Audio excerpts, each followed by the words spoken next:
You're listening to the Worldwide Sports Radio Network.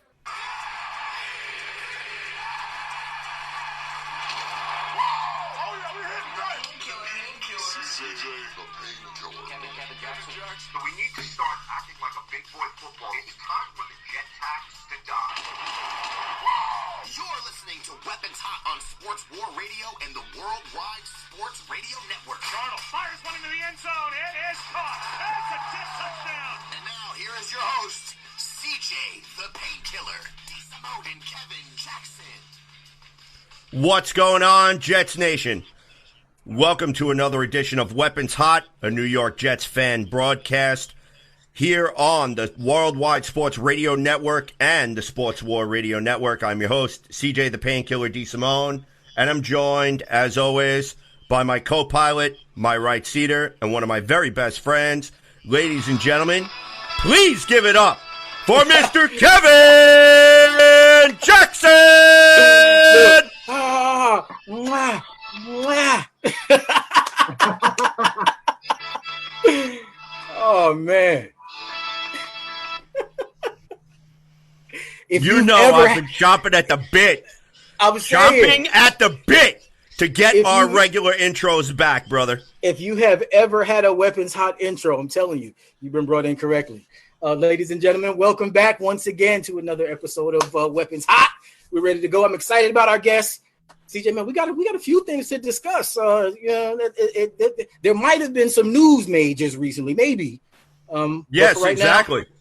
Now, let's stay focused. There has been some major news in New York Jets land, but I don't want to spoil anything for our viewers, for our listeners this evening. First off, I want to give a shout out to all of the new listeners and all of the new viewers that may be tuning into Weapons Hot for the very first time on the Worldwide Sports Radio Network, on Twitter, on Facebook, or wherever you get your fix from. Big heart to you guys. We love you guys so much. I cannot even express the amount of gratitude that I feel, that my partner feels, for taking the time out of your days to listen to our broadcast here. So again, also I would like to thank the Worldwide Sports Radio Network for taking a chance on us, more specifically Mr. Errol Marks.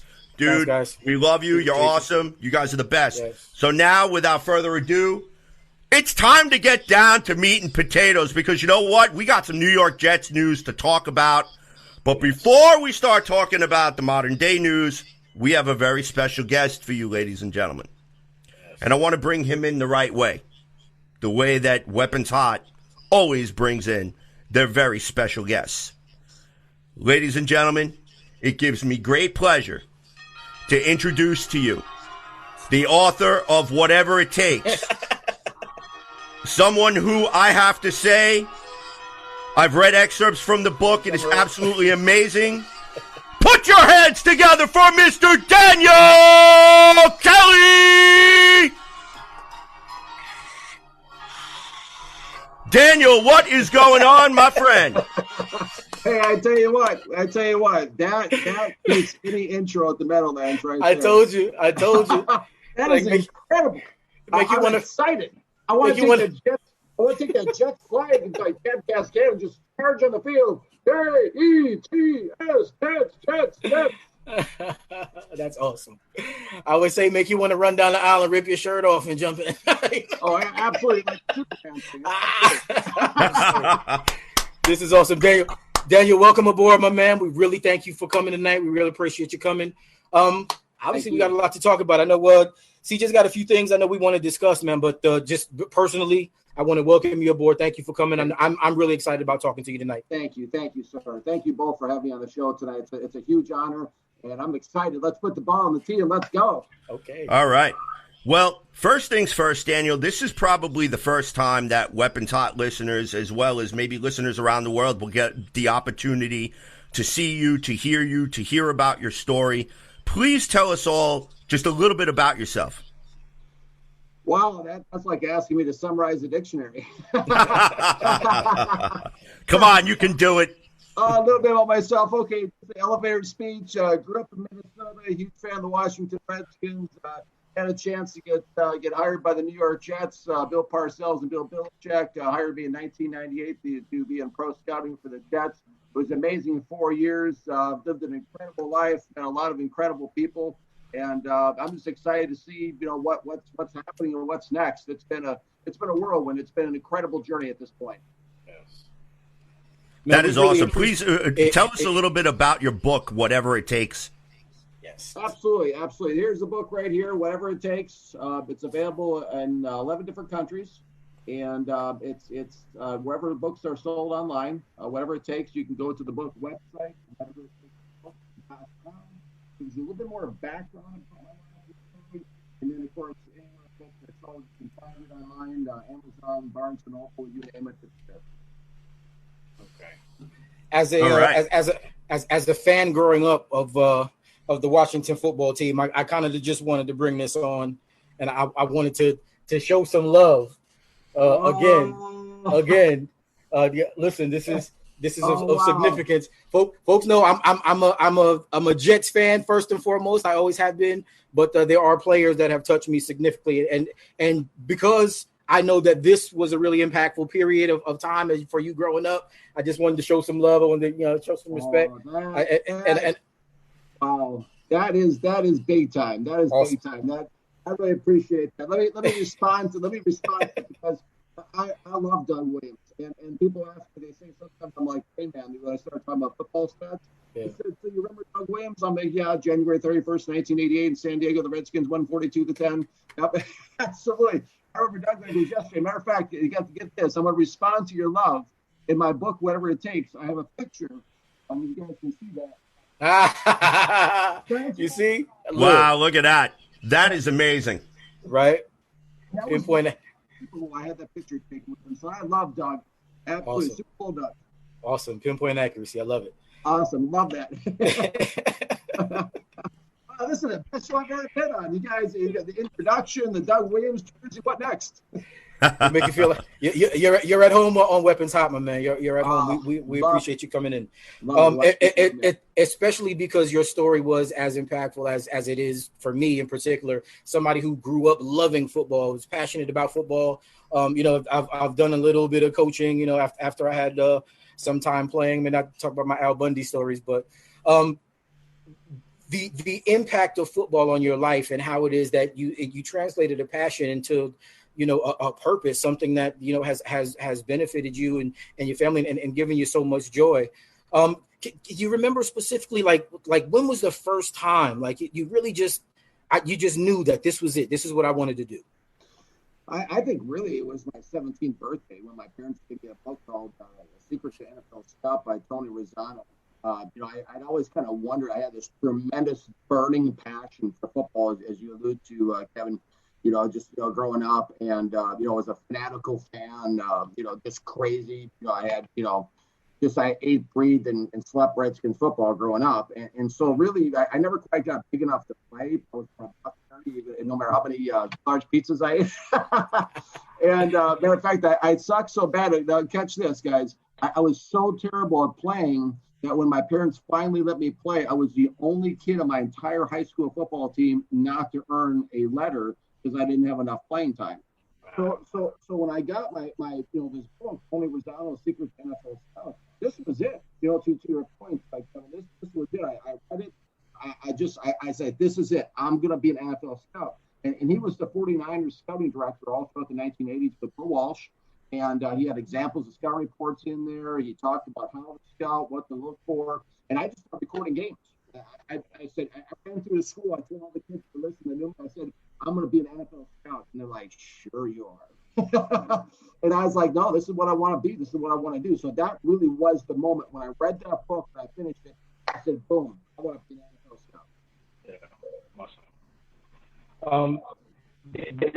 There comes a time when after you've had some experience and right before you're getting ready to come to the Jets. I mean, how excited were you at that time? I mean, during those years in particular, we had some pretty interesting folks here with the organization. I mean, tell us a little bit more about that time and the period of time that you actually spent out on the road and doing what it is that you do for this organization. Absolutely. It was an incredible time. CJ and Kevin. It was an incredible time. I came in 1998. Ray was about, I think Parcells came in 1997 from New England. So I came onto the team, and it was an amazing experience. Just being around all the guys. I mean, we had a star-studded staff, arguably the greatest staff in National Football League history. I mean, we had, that you alluded to, Kevin, we had, Parcells, we had Belichick, we had Mangini, we had Romeo Crennel, we had Al Groh, we had Charlie Weiss. So it just goes on the list. Scott Pioli was my boss, who went on to become NFL executive executive with the New England Patriots. My boss's boss was Dick Haley, the architect of the pro personnel director, the personnel director rather, and he built the Pittsburgh Steelers in the 1970s. So the whole, he drafted Bradshaw, Mean Joe Green, and Vince Vaughn, and all those guys. It was a star-studded staff. Even all the young guys I broke into the game with. I mean, we all know the big names, right? But the young guys, I broke in the same time period as Trent Baalke came into the building, who went on to become the GM of the 49ers. Jojo Wooden, who's the director out in with the Chargers right now. I was with Chris Shea. I trained him in. He's a pro scouting director in Kansas City right now. We had, it was just a star. It was a star-studded staff. I mean, it was just everywhere you looked, there was somebody. So it was an incredible experience, just being around the building, being around that environment, working with those guys, learning from them. It was, the thing around the building was act like you've been there before, but that was too hard for me to do. I was too excited. I can imagine. It was incredible. I mean, Joe Namath walked by me in the hallway. I saw Taylor came to our practice. John Riggins at practice. Joe Theismann came to our building for ESPN. Wow. I went to the NFL combine. I walked right by Bill Walsh. I sat in the bleachers next to Al Davis and Eric Dickerson. I mean, it was just, the list goes on. It was an amazing 4 years. That's awesome. Yeah. It was incredible. It was something where I was like, wow, this is amazing. Yeah, I wanted to give you an opportunity to kind of dig yourself up a little bit, because in giving you the opportunity to name drop a little bit, which is what I hope that you were doing. It kind of just, it again, maybe just in this period right now, how the team is in transition, it really wasn't that long ago that we actually were a pretty good team. So I'm looking forward to what it is that we're moving towards now. And just, I wanted to touch upon that specifically because I wanted to get your opinion on where it is that we are now. I mean, I know you don't have the inside view like what it is that you might have had during that time, but just like the casual fans that we are from the outside looking in and what it is that you see, do you see some things changing a little bit? Do you see, maybe some of the possibilities that those guys and how they evaluate talent and brought in guys in and this past draft and what Joe Douglas has done? Are you seeing any parallels at all? I mean, do you think we're in solid footing, or do you have some questions about where we're going? Because I know I do. Yeah, absolutely. I think there's some real questions, Kevin, to your point. I think the one thing the New York Jets had when I was there, especially with Bill Parcells, is they had an unprecedented leadership inside that building, a very strong sense of leadership inside that building. It didn't exist before Bill Parcells got there, and it has not existed since Bill Parcells left the building. And it was a real strong, because what happens when you're inside the building, like one of the things that a lot of people don't know this, but it was like a free-for-all before Parcells got there. I mean, when Richie Kotite was there and all the guys, right? I mean, I found out that Richie Kotite used to have the video guy, Jim Space, take like movies and put them on beta tape. And so he would shut his door in his office, and all Rich Kotite would do, according to the video guys, he would watch movies, like just like movies. So he's not watching football tape. So that might explain part of it back when he was there. Did it show on the field, right? Absolutely. And really, it was kind of free for all inside the building. You had marketing people running their families through their football operation. You had ticket people, not that there's anything wrong with that, but you had all these people coming through the football operations. It was really kind of loosey-goosey, before Parcells got there. And it kind of went back to being that way afterwards, from what I understand, because I also worked with Mike Tannenbaum. He was one of my bosses as well during my time with the Jets. Of course, he was the GM for a while. Terry Bradway, I was there with him as well. So it just kind of, they lost that strong-handed leadership that basically everybody knew. There was one voice in the building when I was there, and it was Bill Parcells, and it hasn't been that way. Case in point, this whole trade, I know we're probably going to get into it at some point, but with Jamal Adams, this is something where Jamal Adams is going to go to Seattle, where Pete Carroll is a player's coach, and he's going to perform very well. They don't have the strength and leadership right now inside the building. That's the big dilemma. They have some talent, absolutely. I love Crowder. I love Cal. I love the nickelback, the pool kid, number 34. I love him. They have talent, but the leadership is the big question mark. Strong leadership is the big question mark inside the Jets, really, in my mind.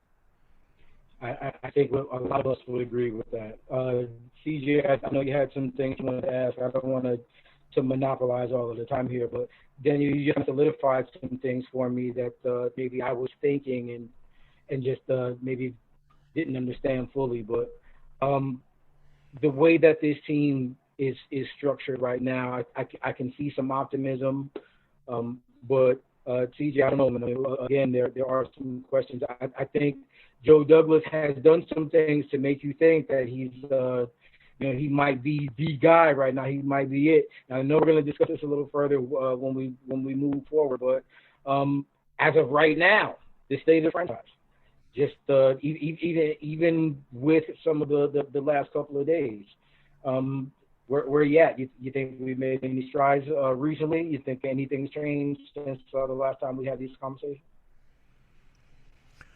Right now, ladies and gentlemen, you're listening to Weapons Hot, a New York Jets fan broadcast here on the Worldwide Sports Radio Network and Sports War Radio. CJ DeSimone, along with Mr. Kevin Jackson and our special guest, Mr. Daniel Kelly. So, Daniel, before you answer Kevin's question, I did have a couple that I wanted to ask you, and this is in regards to you being an NFL pro scout or former pro scout. What is it exactly that NFL teams look for in regards to scouting? Like, is there a set of criteria that you guys set forth? Is there like a grading system? I know that Weeb Eubank years ago had like a particular grading system in which he graded each player on the New York Jets football team. So I'm curious as to, do pro scouts kind of mirror that type of mentality? Please take us behind the scenes, help us to understand a lot of the things that us as fans that we are just not privy to. Well, that's a great point. It's something where they do have the grading system in place. I think it was a little bit confusing even to me being inside the building is the pro scouting department had a different grading scale than the college scouting department, which made sense to me. I thought we should just have the same uniform system, but we all had, different grades and stuff we put on players. We had either a not numerical grade, an arrow going up or an arrow going down, because Bill Parcells used to have a saying, it was an arrow going sideways too. But for the most part, Parcells said that either you're getting better, or you're getting worse, but nobody stays the same. And so we always, if the arrow was going up, that meant the player has some ascending values, some potential on the road. If the arrow was going down, just the flip side of the coin meant that, he was maybe on the decline in his career. And so when we looked at guys, one of the biggest things, guys, that stands out, and I didn't have a whole lot of interactions with Bill Parcells besides, hi, Coach, hi, Dan. I wasn't in the inner circle. I was a, entry-level guy in the studying department. But one day he sat down with me in the lunchroom. We were the only two people in the lunchroom downstairs at Hofstra. He walked up to my table and he sat down with a plate of food. I said, here we go. And he said, he goes, Dan, he looked at me, he says, if you do one thing here, I want you to learn the critical factors of scouting. And he just stared at me. And I said, yes, sir. And so I, of course, immediately, went to see what he was talking about. And what the critical factors are, it's when you're scouting in the NFL, I used to think before I got into the league, that it was just about finding the best players on film and all that, but it's much deeper than that. The Jets are looking for 4, 5, 6 core characteristics. They're looking for guys that were dependable, guys that were coachable, guys with the right kind of background. Football was important to them. These are some of the criteria that they would look at for players.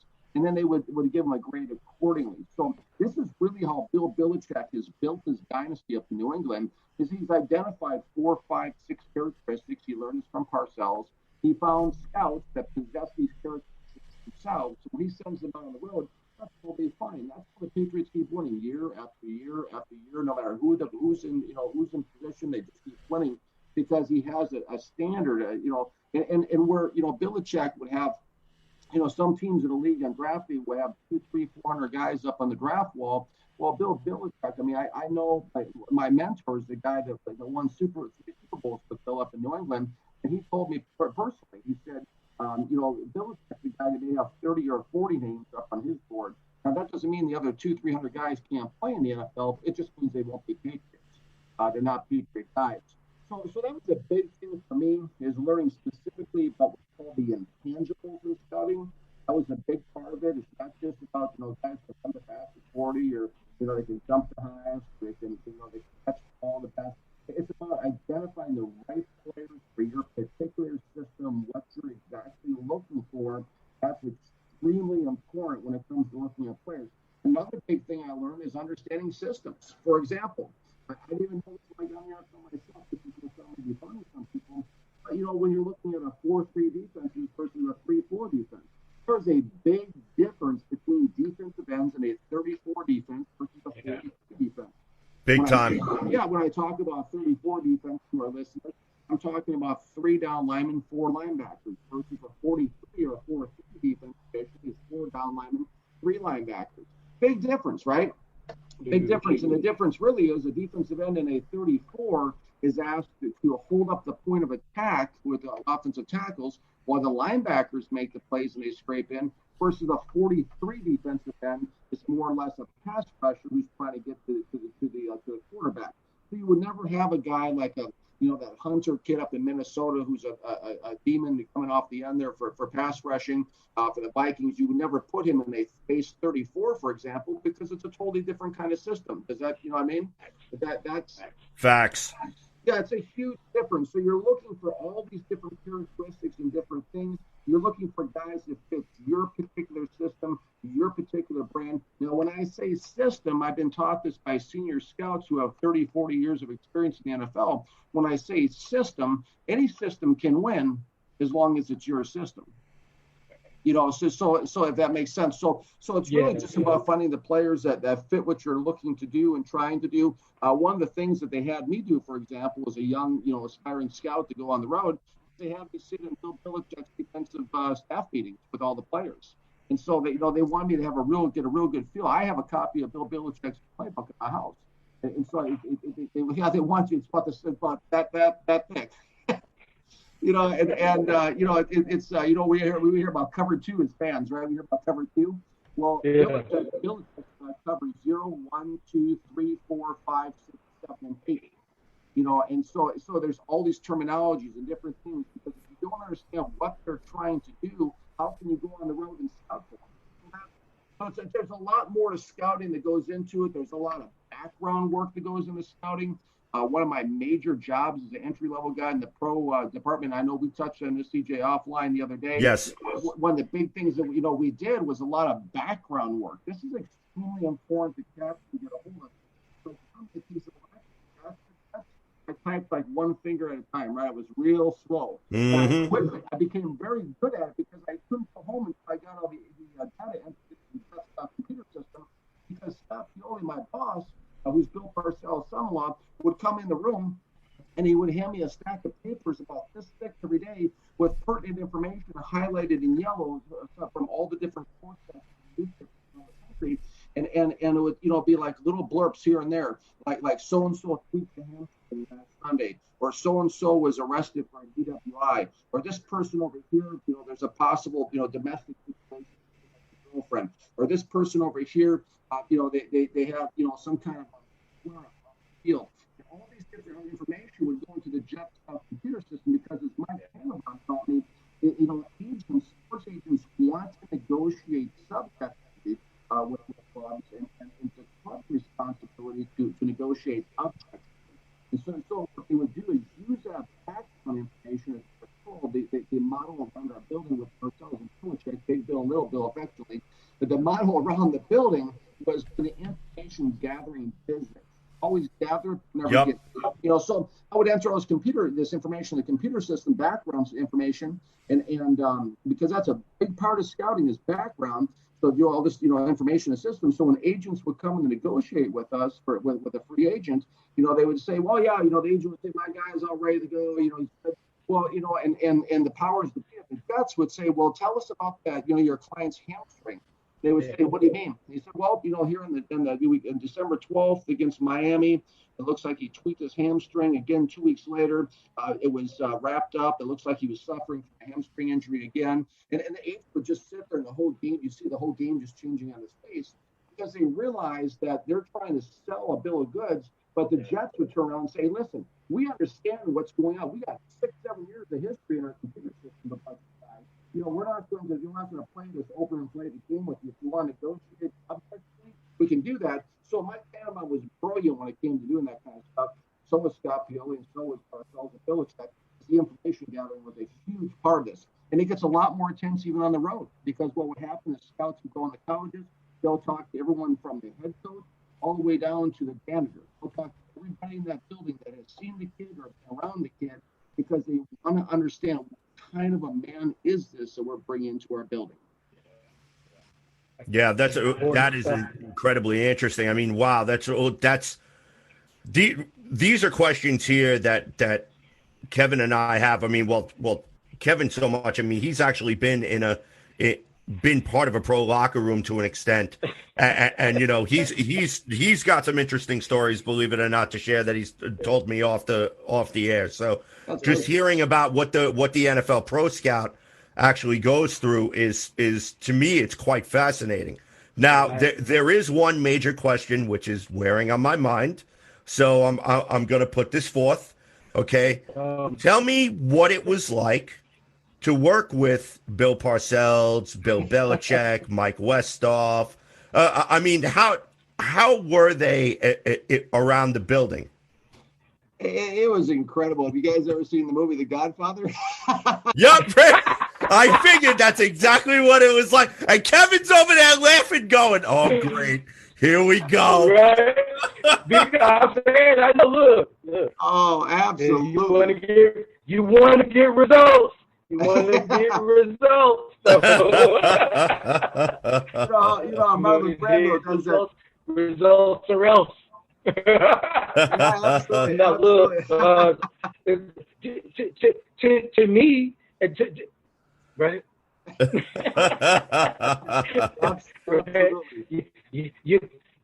You're gonna make this play, or something's gonna happen to you. Yeah, I'm just, wait. I got one. Being a Jets fan, going back as far as I have been, for me, that was my favorite part. That was my favorite part. Oh man, I got one. I got a good one here. All right, Danny boy. You gotta make sure you find these good players for us. I don't care what you gotta do to get them in the building. You make them an offer they can't refuse. Because we gotta beat those Patriots on Sunday. We can't have those bastards take the AFC anymore. Ladies and gentlemen, you're listening to Weapons Hot, a New York Jets fan broadcast, and my very bad impression of an Italian mobster. I'm CJ the Painkiller D. Simone, joined with Mr. Kevin Jackson, a.k.a. Spotty Blackman, our special guest host, Mr. Daniel Kelly, author of the book Whatever It Takes.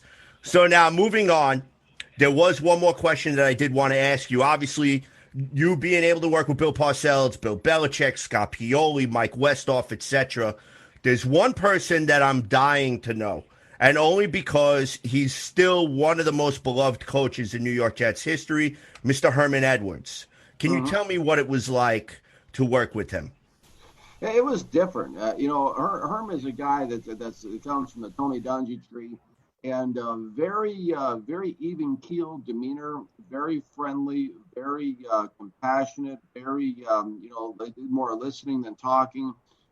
Really had a real mature type of demeanor to him, and he was very quiet. He was very quiet as far as the most part. Just kind of the exact opposite maybe of some of the charisma we had in the building the first couple of years we were talking about. But players really like Herm. From everything I've seen and heard and everything I've been around, is that players tend to really like him because he played in the NFL himself. He knows how to talk to the player. He knows how to relate to the player. But Herm was always great towards me in my interactions with him, which wasn't many. Herm was usually in his office and stuff. So, but he was always good towards me. Yeah, that's awesome. I tell you, just one of the things that always fascinated me about Herman Edwards is the fact that his very even-keeled demeanor. He was very passionate about football. He was very passionate about his players. And he was also very passionate that he wanted everyone to play their very best. And he knew that playing at their best, that the New York Jets were going to be very successful. Now, he wasn't really one of those guys for billboard material, but there was one season in particular where the Jets got walloped by the Patriots 44-7. And he made it a point to write that number on the blackboard and basically not really say a whole lot more other than 44-7. And obviously it was a game against the New England Patriots. So, I mean, what more coaching, what more motivation do you need? And that's the fascinating thing about Herman Edwards to me as a fan, that it was very interesting for me to ask those questions, because Herman was not really one of those coaches that we really knew a little bit about. So, I mean, we knew that he loved football. He was first guy in the building, last guy to leave as far as the coaches were concerned. Mm-hmm. So you getting to be around him as well as Mike Tannenbaum, so which also provides a very, very interesting dynamic, because Mike Tannenbaum, very good general manager.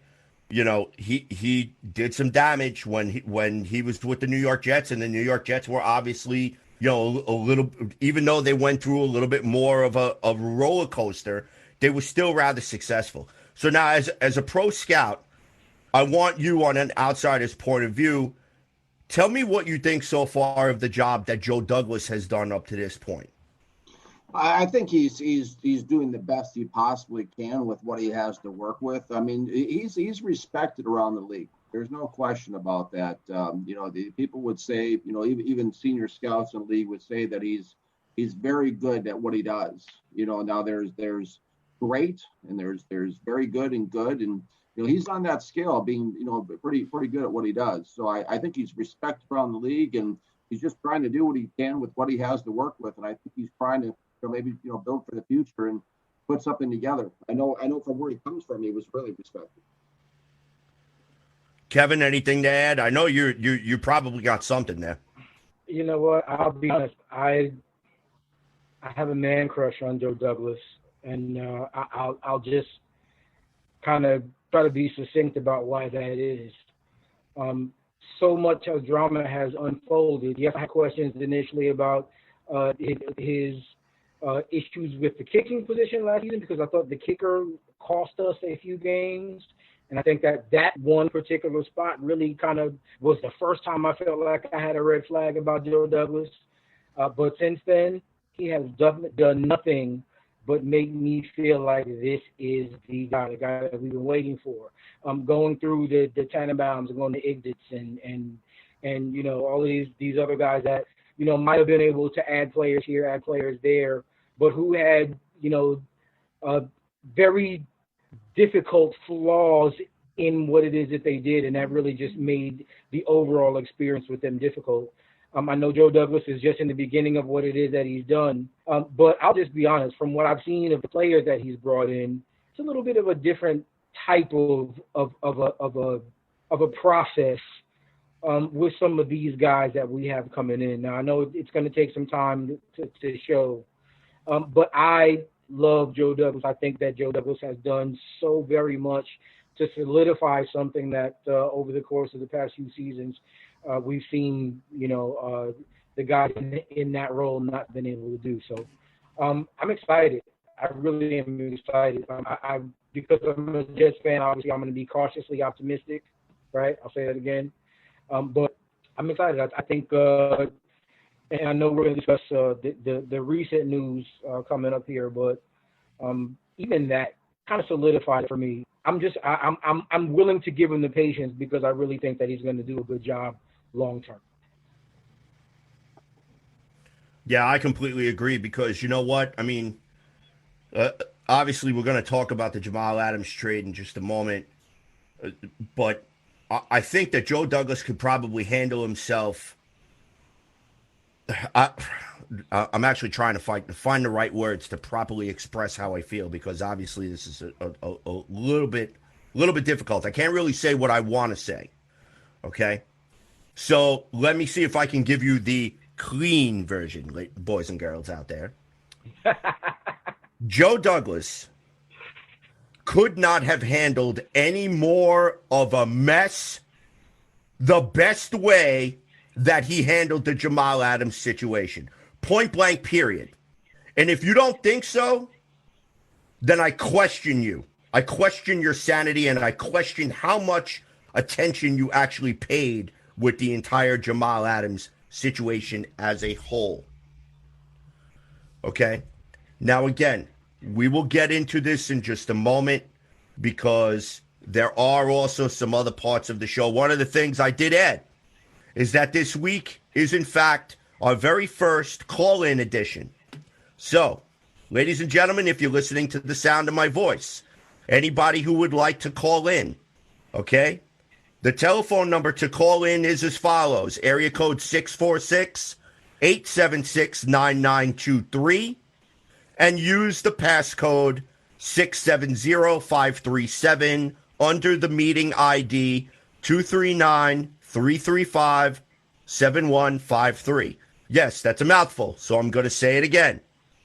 You can call into tonight's broadcast and have your voice heard at area code 646-876-9923 under the meeting ID code 239-335-7153 using the passcode 670537. Okay? So, I'm gonna have to memorize right. In doing that, we actually do have our very first caller on the line. Now, unfortunately, with the Zoom meeting broadcast, I really do not have the opportunity to screen calls or whatever, so the next person on the line could be a complete lunatic. So I apologize in advance. Okay, so let me bring this person in. All right, here code 908. Welcome to the Weapons Hot broadcast. What is your name? Steve Tranny. What's going on? Hey, how you guys doing? All right, doing well. Kevin, Steve, you are on with myself, Mr. Kevin Jackson, and also Mr. Daniel Kelly. Obviously, you have some questions, so fire away, sir. So first off, I'd like to say hello to you guys. I'm a big Jets fan, you know, a caller on Let's Talk Jets Radio. I guess my first question is all of your thoughts on the Jamal Adams trade. He's just talking early. Yeah, you're a little bit early for us talking about the Jamal Adams trade, but I guess that what better way to segue into it than let's just go ahead and do it. So, Steve, all right, so he pushed the button. He did. He pushed the nuclear button right off the bat. All right, so ladies and gentlemen, Jamal Adams has been traded to the Seattle Seahawks. The New York Jets received a first-round pick next year, a first-round pick the following year, and I believe a third-round pick next year, plus also cornerback Bradley McDougald. The New York Jets sent to the Seattle Seahawks the safety Jamal Adams and a fourth-round pick next year. So, Steve, in your opinion, Jets do good in this trade? They win? They lose? What are your thoughts? I mean, here was the thing. When I look back at this trade, as of right now, I can't really say who wins this trade right now because, you know, it depends on how Jamal Adams does in Pete Carroll's system in Seattle. but I think it's a 50-50 trade right now. I mean, listen, for the Jets to get 2 first-round picks back to trade Jamal Adams from Seattle, to me, that was the best part of it. And we also got a player who is almost at the level where Jamal Adams is. I mean, he's had a lot of good experience at that safety position as well. So, I mean, as of right now, I think it's a 50-50 trade. It just depends on what happens on the field. Guys, something to add? So we'll start with Daniel and we'll circle around. Daniel, what are your thoughts? This is part of the reason. This is one of the things that got me in my trouble during my time with the Jets. Is I'm pretty opinionated about guys. I respectfully, I think it was a terrible trade. Personally, Jamal Adams to me, I watched the Jets last year. I did an advanced scouting report on the Jets when I interviewed with the Washington Redskins last fall with the president of the team, Bruce Allen. I did a full team report, and I looked at Jamal Adams.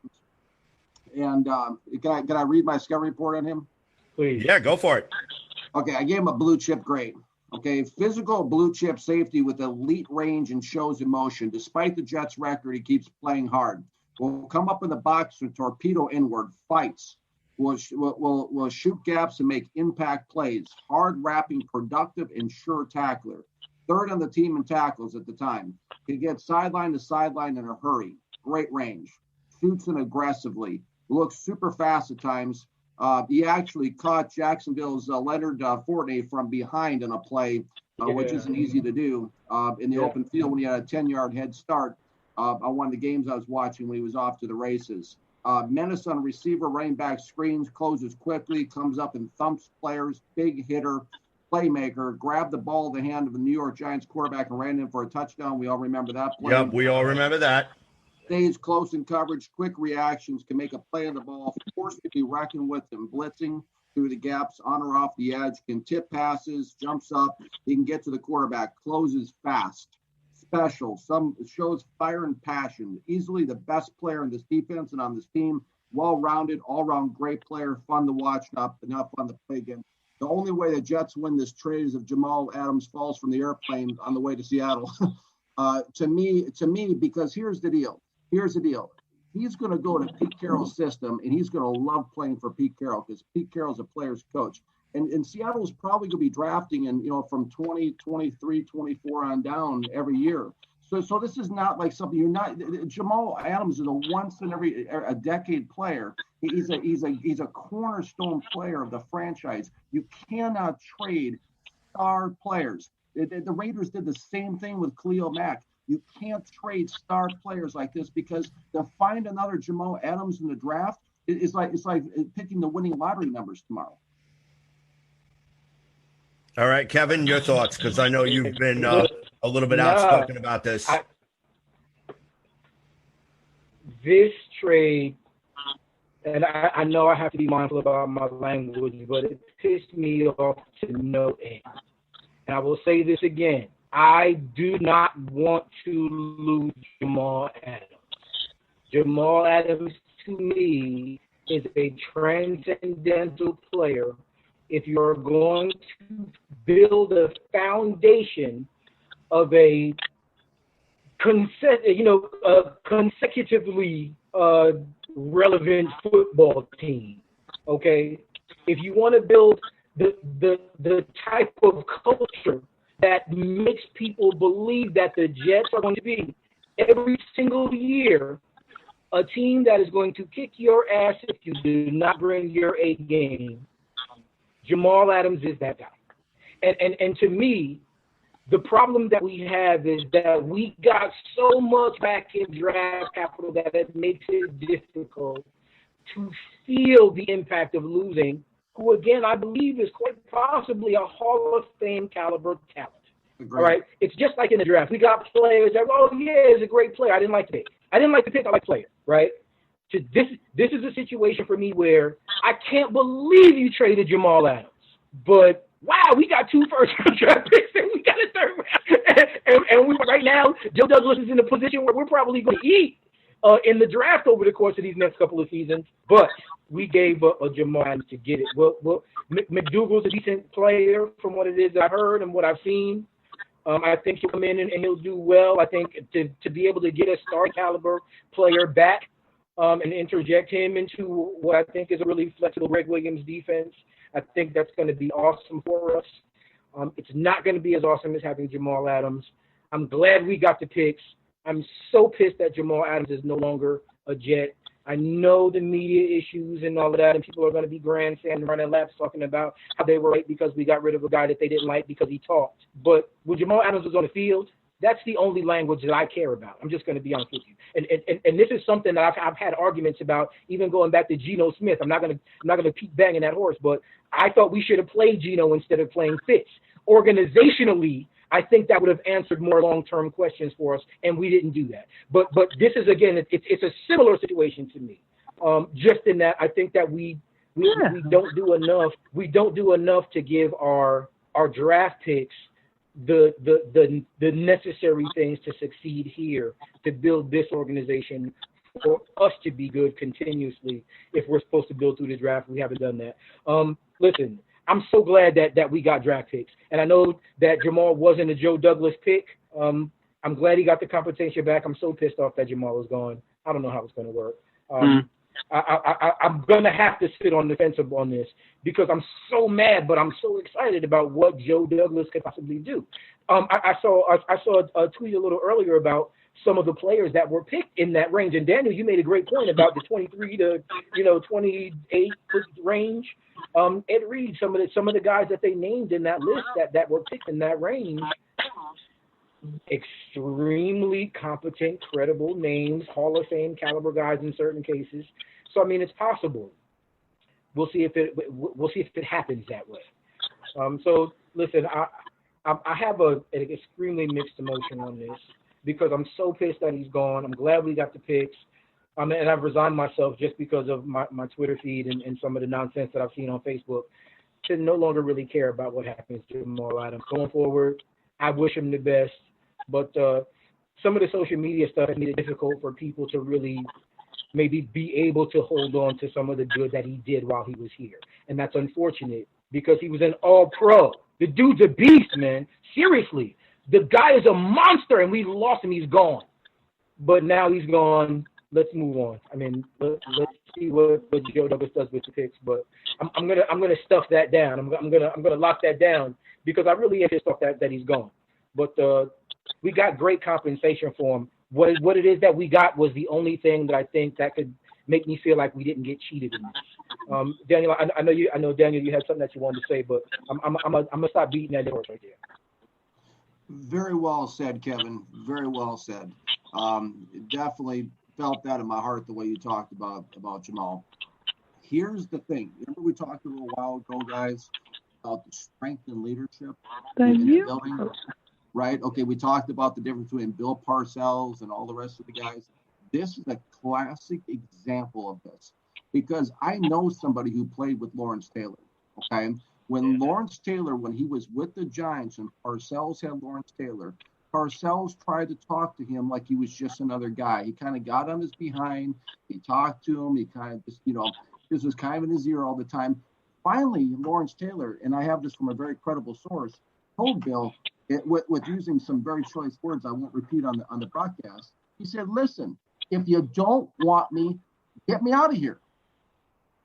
And Bill said, you know what? I got to learn to live with this guy. Yeah. So he actually met Lawrence Taylor, who is arguably the greatest. You could almost make an argument he's the greatest player of all time in football to begin with, but for sure in defense. All time. Right? In the conversation. Yeah. Right. So you have Parcells knew how to meet LT where he was at. He said, okay, as long as you give your best effort, do your own thing. Rest of the guys, I'll coach. And look what happened with the Giants. This is a case where the Jets couldn't make that compromise. Jamal Adams was going to tear it up in Seattle. And it's because they didn't have the strength in the locker room to settle him down and say, listen, Douglas should have walked into the head coach's office and said, listen, we need to learn to live with this guy. Let's pay him, let's show him some love, and let's just let him do his thing on Sundays. And that's the difference between a Bill Parcells coach team and what we see right now. Listen, I'll die on that hill with you. I'll bring as much ammunition as I have because I actually believe that that is the only answer. I'll say this again, and I just want to wrap this up because I know I've talked about this already too much, but the contract issue I don't think should have been the problem. Nobody can argue that we should pay Jamal Adams. The discussion about what it is that we should pay him, I think that's an interesting conversation to have. But I also think that Jamal Adams, if you really think about it, if Joe Douglas was going to say and recognize who Jamal Adams is as, you know, a top 3 defensive player in the league right now, top 5, even if you really want to make some outlandish arguments, you're still talking about a guy that impacts every level of the defense. He's in the backfield on the run. He's at the line of scrimmage. We've already seen him impacting pass routes run by tight ends at the highest level. We've seen it. The guy's an all-pro. Pierre, if I can just cut that there. I think giving him $17 million a season was worth it for us. Now, how it is that we utilize these guys going forward and what Greg Williams is going to do is going to go a long way to being able to say we're not going to miss this guy. I'm still going to miss him. I'm going to tell you right now. As somebody that played defensive back, I'd want him on my team. I don't care. But we'll see how it works out. I'm going to shut up. I'm sorry.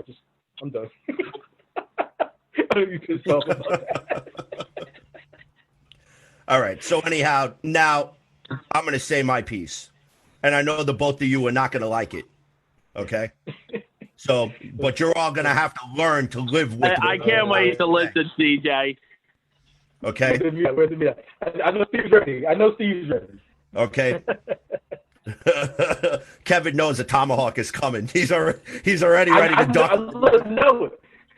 Okay. I know it. All right. So look. All right. Let's start all the way to the beginning when this garbage started happening. Okay. Whatever conversation that Joe Douglas had and Jamal Adams had, I don't know if they pulled out their Secret Wars decoder rings or whatever the hell they needed to do. But in plain English, Joe Douglas should have grabbed Jamal Adams by the jersey and say, look, this is what we got to fix on this team. Full disclosure, I need a new offensive line for Sam Darnold. I need to get him some weapons. We need to fix this offense here.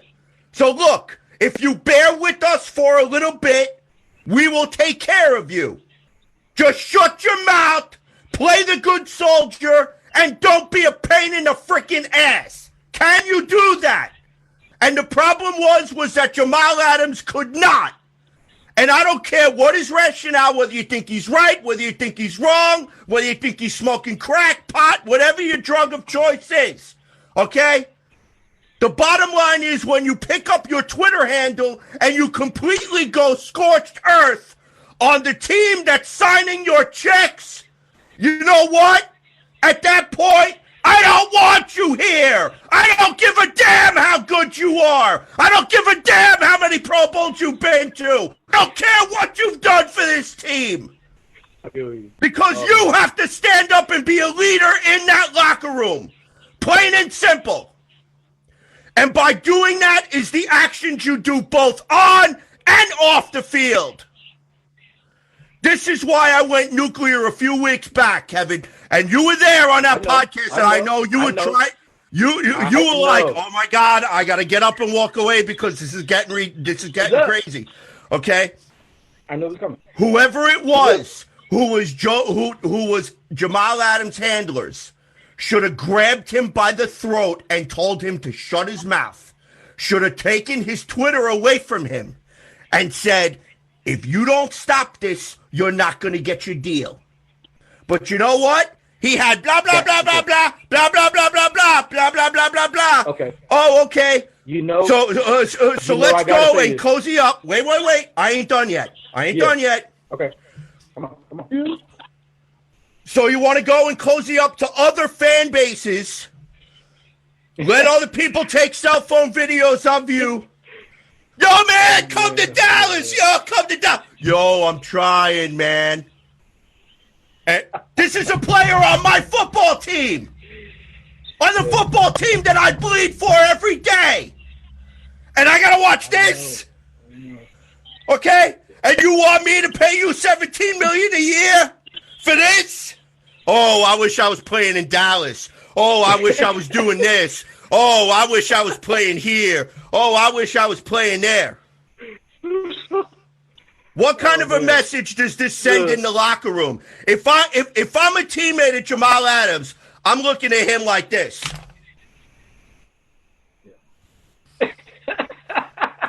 Every time that man opens his mouth in the room. I love it. Wait. When he going, come on, let's go out there, give 100%. I'm looking at him like this.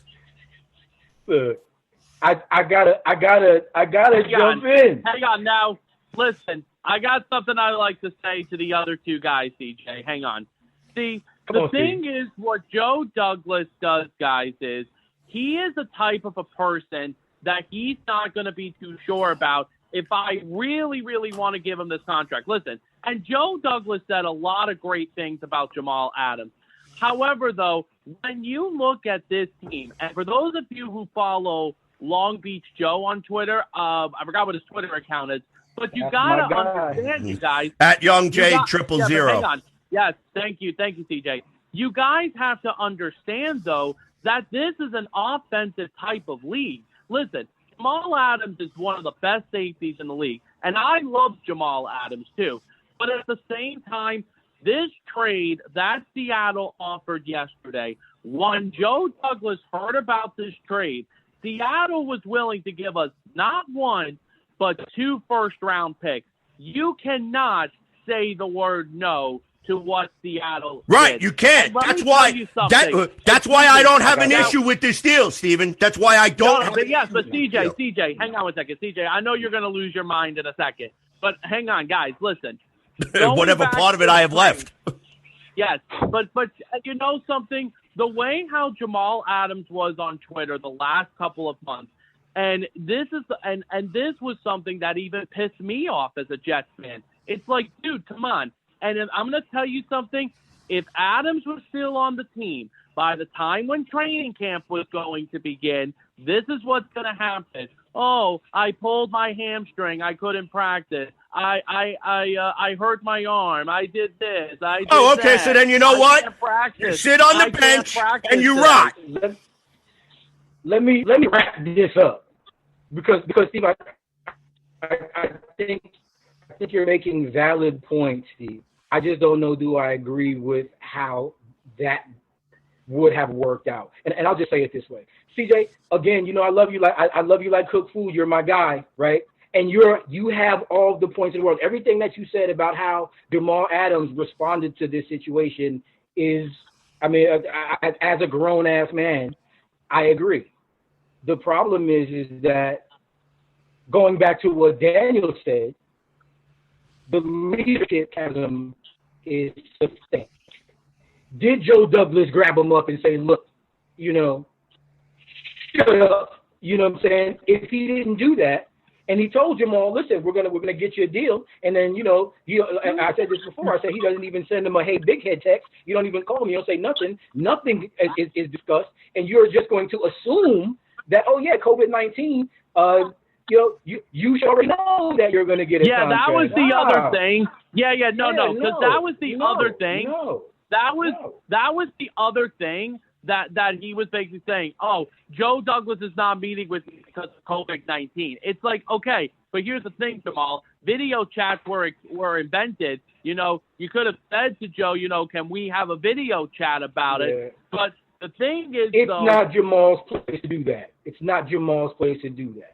It's not. It's not. Hang on a second. As an organization, they are the ones that are responsible for how it is that they handle relations with a player. I agree with that, Kevin. I agree with that. I've been a manager before. You manage egos, you manage personality, you manage skill sets, you manage all of those things. And if you're effective, you'll be successful. This is the situation where the team was not effective in handling a volatile player, but also one of the best damn players in the league. Come on now. Right. What the hell are we talking about again? And again, I'm going to ease up just because it doesn't make sense that, again, now we're going to look back and we're going to say, oh, yeah, Jamal was mad. Jamal was mad. I'd be mad, too. See, you remember the analogy I just made in our chat. It's a family show, so I'm not going to discuss it. But right. if you were promised something and you didn't receive it, you'd feel a certain way. You know what I'm saying? Even if you didn't black out, right? Even if you didn't run around, swinging the pamper. If you didn't do that, you still feel a certain way. And I didn't like the way that Jamal handled it. But I think that the team has a little bit more of a responsibility here. I think the team had more responsibility here to make this work, and they didn't do it. And then, again, you got to think about it this way. I personally, and I'll stop here. I'm looking at this deal, and I'm thinking Joe Douglas didn't want it. I don't think Joe Douglas wanted to do it.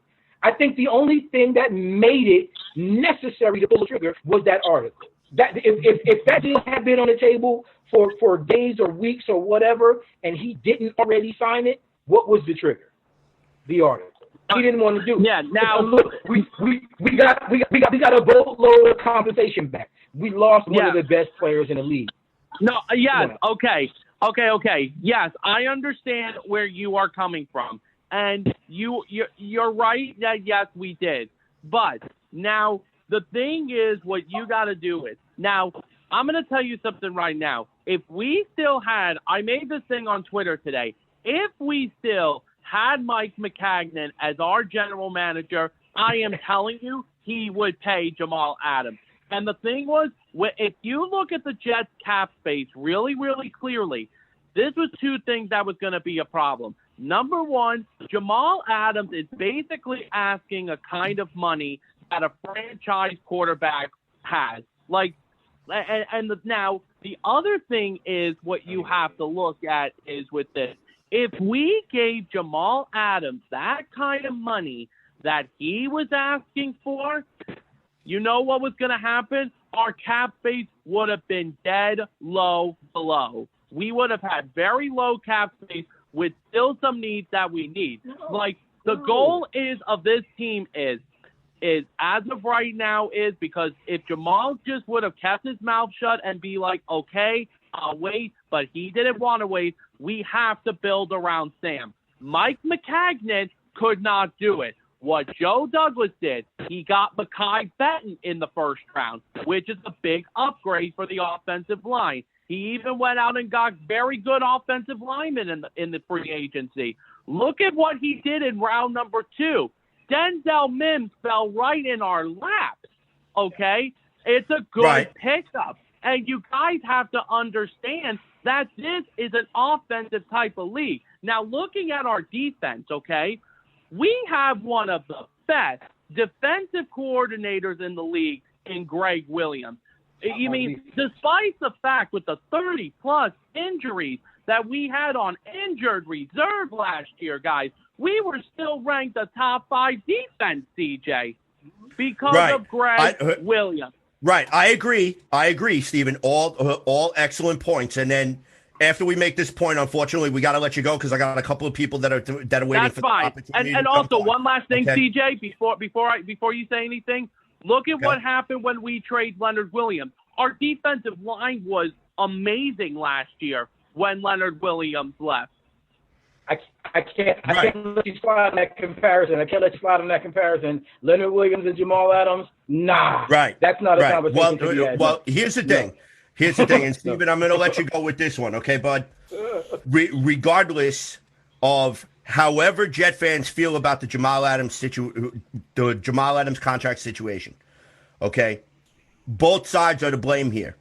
Now, if Joe Douglas would have probably grabbed Jamal Adams earlier when this really started getting out of line, then I could possibly see that maybe Jamal Adams in the last couple of weeks doesn't go all scorched earth on the entire franchise. That could be a possibility. But right now, we're never going to know. We're never going to know what conversations took place in the building, what conversations actually took place between Jamal Adams and Joe Douglas, because you're getting Jamal Adams' side, and the Jets really have not really said much except they categorically denied that they or that they promised Jamal Adams anything. Okay. And then Joe Douglas coming out again after the draft saying they still have a desire to sign Jamal Adams for him to be a Jet for life. They reiterated they never changed their stance. But this could be a question of the Jets didn't do it on Jamal Adams' timeline. Jamal was not waiting for the Jets. Maybe Joe Douglas, seeing all of this social media stuff, questioned his commitment to the team, questioned if he was all in to buying into what it is that the New York Jets themselves are trying to rebuild. So let's face it, there's a lot of unanswered questions. There's a lot of questions we are never going to get the answers for, but I hope that we did clear up a few different points of view for you. So real quick, before we let you go, give out your social media information so people can No problem, CJ. First off, it was great listening to you guys. You guys seem like awesome fans of the team. But now for my information, you can follow me on Gangrene Stevo 1992 on Twitter. You can also follow me on Facebook. It's Steven Tranny. Listen to Let's Talk Jets Radio every Tuesday nights from 8 o'clock. I'm with Tyson Rouse, Primetime Kevin Serskin. Your boy Tyrone, CJ, has actually become a bit of a co-host on that show. I mean, he is so much fun to listen to, man. Yeah. And you guys know something? You call in on the Jets. If you call in on that show Tuesday night, the information's on Twitter at Talk Jets Radio. So thank you guys very much for having me. And go Jets and good night. All right, take care, Steve. Thanks for joining us. No problem, man. Bye bye. Take care. Steve's a really smart fan. I've obviously we've interacted with Steve for a few years now on Twitter and on the other show. I'm glad he called in. I hope he continues to call in. That was dope. All right, so now just really listen. I told you this was going to be a fire show tonight, and we were going to be fired up. Exactly what was going on. I hope that Daniel will still come on in the future with us. I hope we're not scaring this poor man off. I'm glad Daniel came in. I'm glad Daniel came in. As a matter of fact, CJ, that's the kind of fire that I'm talking about that we haven't had in the building since Bill Parcells left. You put more fire into that building than anybody who's coached in the team for the last 20 years. They don't want me as a GM. They don't want me as a GM because they'll hear me down the hall. You know what's funny about that is before Joe Douglas took the job, I actually found Woody Johnson's email address. I sent him an email asking him if I could come in and be the GM of the team, telling him I could win a Super Bowl. So we may be on to something, or as my old boss says, either we're on to something or we're on something. But either way, right? Yeah, exactly. Because look, besides my insane Jamal Adams rant, which I'm sure a lot of people are going to find very, very entertaining, but also very informative at the same time. Okay, the bottom line is that look, both parties are to blame, and you know what? Regardless of whatever the Jets got in compensation, I'm going to miss Jamal Adams as the player because, yes, he does bring a chemistry. He does bring a catalyst. He's asked to do a lot of different things. But guess what? We don't need the garbage that surrounded him. And in my opinion, I just feel like all of it could have been avoided. I really could. Daniel, go ahead. I know you're itching to say something.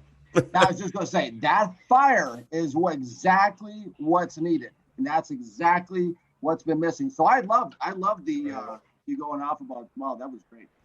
Daniel, I wanted to thank you again for coming on because the insights that you provided tonight are insights that, you kind of just can't get from casual fans.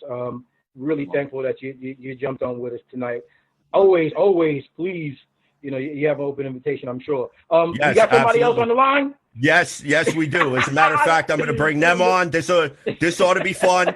So again, ladies and gentlemen, I just really quick, you're listening to Weapons Hot, a New York Jets broadcast here on the Worldwide Sports Radio Network and also on Sports War Radio. CJ the Painkiller D. Simone here, Mr. Kevin Jackson there. We've also got Mr. Daniel Kelly here, author of Whatever It Takes. Go and check out that book.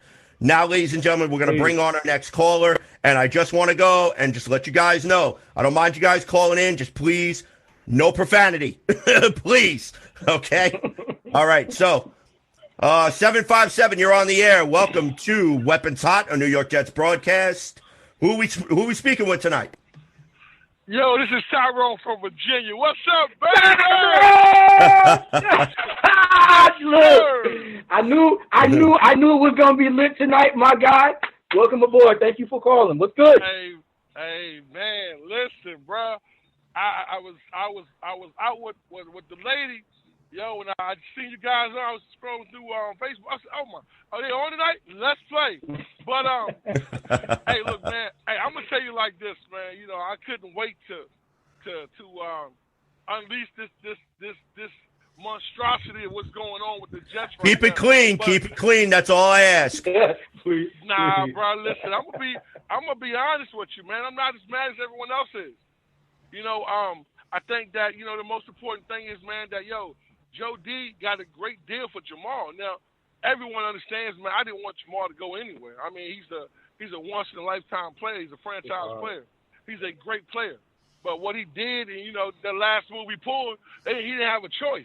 So we were looking at a second and a third. This man got two. He got two first, a third, and a player that can actually ball. You know what I'm saying? So if anybody's mad about a player who don't want to be on the Jets, what can you do? I mean, listen, his hand is tied, bro. He had no other choice. And to be able to pull that off, hey, man, salute, man. I'm with it. Not mad. Great points, Tyrone. So, I mean, I was thinking that the compensation really was the only thing that really kind of made the trade not a horrible trade. You know what I'm saying? If you really think about anything less than that, and I think we would have all been pissed off. You think if we would have got the one and maybe the third instead of the 2 ones, you think the outrage would be different? You think folks would be arms about that, or you think, you know, just because we got the 2 first, everything was good? I'll be honest with you, Kevin. I mean, either way, I think everybody would have been outraged anyway. But I think you couldn't be mad. As much dirt as he did, I don't know who his agent is, but he has to be an idiot, bro. To tell your client to do this. Thank you! Thank you! Somebody who friggin' agrees with me! How many weeks have I been saying this? Every week. Every week. How long has this show been on the air? How long have I been saying this? That's why you the painkiller D. Simone, baby. Listen, bro. Y'all understand this, man, makes no sense. It made no sense to drive down your value. Like, to be honest with you. Now, to me, I was in the more line on the outlook of, look, you don't want to act right, Jamal. You know what? You sit on the bench, shut up. I care less. I'm not letting you go for nothing. It makes no sense. So for him to get 2 first and a third, if he would have got a first and a third after all this kid pulled, bro, listen, man, to me, he's a magician. But like you said earlier, hey, this had to be a deal that's already in place. This had to be something done already. You know what I'm saying? Now, I mean, but you had no choice. But, man, listen, for him to drive down his value like that and still get a 2 first and a third and a good player, you know what I'm saying? You sleep on the player we picked up. So, listen, I'm excited about it, man. I hate to see Jamal go. I'm going to be real with you guys, man. I'm going to be a little petty, man, last night. I went in the den last night. I took Jamal's poster off the wall. I ripped it up and threw it in the trash. That's what I did, I'll be honest with you. I did do that last night. I was a little mad. I was a little frustrated. I was a little agitated. That's what I did. I almost blocked him on Twitter the other day, so I feel you. So, Daniel, I'm curious to hear your thoughts about this. As far as the Jets and compensation, do you think? I mean, obviously, given the type of player that Jamal Adams is, okay. In your opinion, former NFL pro scout, do you think the Jets got enough? No, not at all. Not at all did he get enough. You're talking about a Hall of Fame player. You're talking about a guy that's going to go up to Seattle. I go to another 7 Pro Bowls. You're only going to get picks between 23 and 32. You know, so to me, it's and listen, the first round draft picks, 50% of the guys don't pan out just about, right? So it's really it's like you're trading a superstar. For me, he's almost the most dynamic player New York has had on defense since Taylor was there. I mean, he is a dynamic, charismatic, championship caliber guy you can build your team around. And to let a guy like that go, it's just like the Raiders trading Khalil Mack. To let a guy go like that is a proven all-pro player who can just take over a game by himself for 2 number 1 draft picks between 20, which really amounts to a low first-round pick, a couple low first-round picks, and some player in a third-round pick. Remember the Herschel Walker trade? Yeah, I mean, you know, the Herschel Walker trade. The Vikings gave up the farm for this guy. This is the type of guy you should get 4 number 1s for at least. If you're going to get a guy like Jamal Adams, you're going to trade him. To me, there's guys. You see, Parcells used to call a lot of guys just a check. That was a saying around our building, which stood for just another guy. There are so many just another guys when I turn on film and watch. Jag. There's so many guys. And when you get a Jamal Adams, you're talking about a once-in-a-decade player, if that. I agree. So, Tyrone, you had a question for Daniel. Fire away. Yeah. Daniel, I got a question for you, Daniel. So, yes, sir. What was supposed to be done in the outlook? The man he demolished his trade value. This man took shots at everybody in the organization.